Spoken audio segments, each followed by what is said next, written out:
Buying or selling a home requires specialists from multiple related fields. Hear everything you need to know direct from the source as the Real Estate Roundtable presents Ask the Expert. Our guest today on Ask the Expert is Darcy Barrington of AirServe Heating and Air Conditioning. Darcy, thanks a lot for joining us today. My pleasure. Thanks for having me. Hey, Darcy. Nice to see you. Now, the number one thing on people's minds when they have to purchase a new heating or cooling system is efficiency. What do people have to know about efficiency ratings today? All furnaces today that we do install have to be high efficient, so they're typically 95% or higher today. But one thing people do forget is the operation of the blower motor itself. You probably want to look for something with a DC operation. It'll use about 1/6 of the energy used by a standard blower motor. What about air conditioning? Are they all the same, or is there a difference in air conditioning units these days? They've significantly changed in terms of energy efficiency. The old units were 8-10 SEER, so like the one at my place. Remember, you were over the other day, and we were walking by it, and it's vibrating. And I said, "How many aircraft do you have back here?"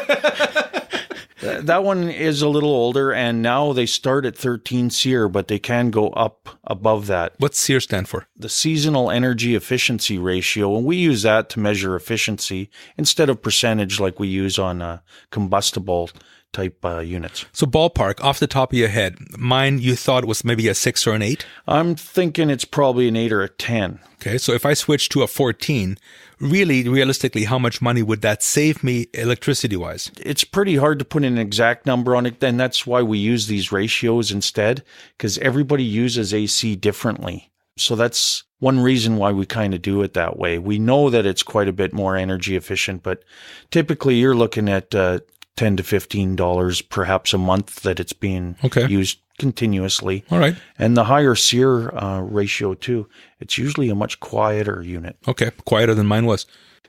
Significantly. Pilot to bombardier. Yeah. Now, there seems to be plenty of options when you're dealing with a forced air system, but what are the options out there for people who want AC but have old boilers or electric baseboard heat? The fastest growing segment in the whole HVAC industry is ductless, or sometimes they're called mini splits.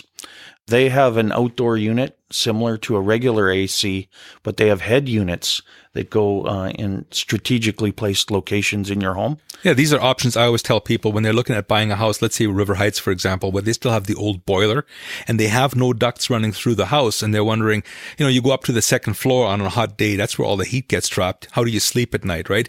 So this is an option that you would install. They actually go on the outside of the building. That's correct. And they can have multiple heads off one outdoor unit as well. How efficient are these units? They start at 16 SEER, so they're significantly better again than what the average one is for a conventional AC in a home today. How about noise level? When it's sitting on the outside, is there a lot of noise for the neighbors to have to listen to? No, they're very quiet, and internally too, if we take a look at that, once they've got caught up to a comfortable temperature, you can put it on quiet mode. Oh. You don't even know it's there. Now, what does it look like from the outside of the home? Does it change the look of the home? Not significantly. If you're going to have an AC outside, you're going to have typically like a cube condenser that's sitting outside. These ones are just a little different shape. They're more of a rectangle and can actually go tighter against the home. Answers, advice, and tips for Winnipeg home buyers, sellers, and owners with Bo Kaufman of RE/MAX Performance Realty. Bo knows real estate. All right. Well, now, what about heating your house with electric heat? Is there anything that people can do to save money there? Yeah, as you're probably aware, even though electricity is very efficient, it is more expensive to run. So looking at options is a great idea. Most of those ductless splits that I referred to are heat pumps, and heat pumps basically work like an AC in reverse as well. So they can gather warmth from outside and transfer it through the refrigerant lines to the head units inside. And there's actually something similar to that instead of a regular AC for forced air applications. Now, efficiency isn't the only question when it comes to this type of stuff. What are some ways people can look at how to improve the air quality in their home? One of the main things we start with is air filtration. So we look at the MERV rating of various filters and HEPA filtration, things like that.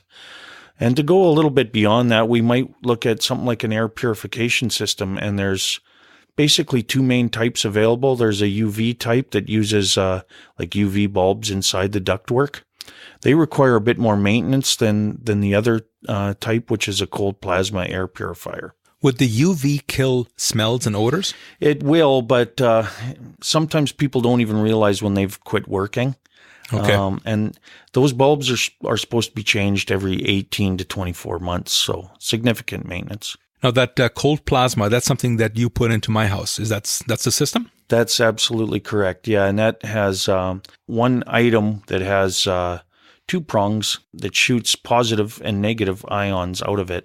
So if a particle does make it through the filter, it's going to be very small.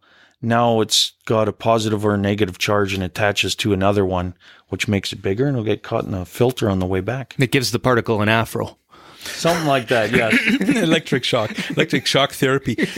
And I can tell you from experience that smells, whether it's cooking, whether it's smoking, those are great turnoffs for buyers. So this will kind of help with that, or it'll completely eliminate a lot of those smells very quickly. So I can start smoking cigars in the house. Is that what you're saying? Yeah, I'm not going to tell Bernice, but I would suggest that maybe not. Be careful with that one. That's right. What does it cost to add this to an existing system? It's in the neighborhood of $1,000 installed. They're so easy to maintain and things, though. So your ongoing costs with maintenance, et cetera, is just so much less. Yeah, I've seen, I remember looking at it. It's just a little electronic box with two wires coming out of it. So there's no filters to change, no light bulbs. It just sits there, does its job all day long. That's pretty much it. It's got little filaments on top, and you can just bump them with your finger, and that just makes sure they're not sticking together anymore. But now the new ones, they even have a little automatic arm that does that for you. Who wants to spend their day flicking little filters, right? Flicking little... once every 3 months. That's or right. whatever Yeah, it is. terrible time waster. Yeah, absolutely.